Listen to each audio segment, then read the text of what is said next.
North east Bharat का हिस्सा है। नॉर्थ ईस्ट की जो सेना है वो भी भारत का हिस्सा है, लेकिन नॉर्थ ईस्ट के लोग जो हैं वो चाइनीज हैं, चिंकी हैं, मोमो हैं और उनको इन्हीं नामों से बुलाते हैं। ये बात मैं नहीं कह रही हूँ, बल्कि उत्तराखंड देवभूमि के जो लोग हैं वो इस बात को मानते हैं। इसलिए 24 साल का लड़का त्रिपुरा से उत्तराखंड पढ़ाई करने आया था, एंजल चकमा, जो मार्केट जाता है अपने छोटे भाई के साथ। एक वहाँ लड़कों का गैंग उन्हें चाइनीज, मोमो, चीनी इन नामों से बुलाता है। जब वो इन नस्लभेदी नामों का विरोध करता है तो एंजल चकमा की वो लोग हत्या कर देते हैं।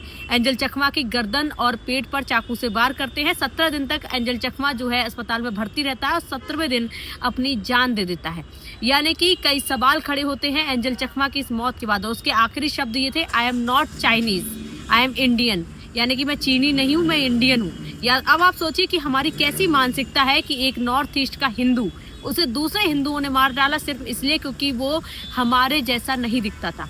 एंजल चकमा के पिताजी जो है वो बीएसएफ में अपनी सेवाएं दे रहे हैं और एंजल चकमा की जान उत्तराखंड के लोगों ने बस इसलिए ले ली क्योंकि उसकी शक्ल हमारे जैसी नहीं दिखती थी।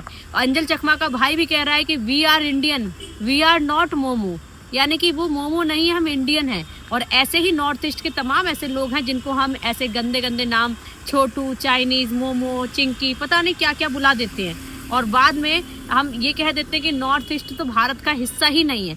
और नॉर्थ ईस्ट वालों का भी एक ही सवाल है, अगर आप हमें भारत का हिस्सा नहीं मान सकते तो अलग देश दे दीजिए, कम से कम इन नामों से तो मत बुलाइए, कम से कम हमें ऐसे मत चिढ़ाइए। कश्मीर हमारा है लेकिन कश्मीर के लोग हमारे नहीं हैं।